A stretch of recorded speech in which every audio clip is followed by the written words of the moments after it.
Meie stuudio käib rõõmu loomas ka sisetingimustes. Tuleme kohale ja teeme fotosessioone ilma telgita, otse teie ruumides.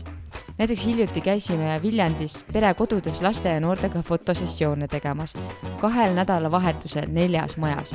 Need olid nii vahvad päevad. Lapsed ei kartnud üldse ja poseerisid nagu vanad kalad. Tagasiside oli südant soojendav. Lapsed olid avatud ja rõõmsad ning meie saime nii palju toredaid uusi sõpru. Eestis on veel palju paiku, kus lastel ja noortel pole sageli võimalust selliseid kogemusi saada.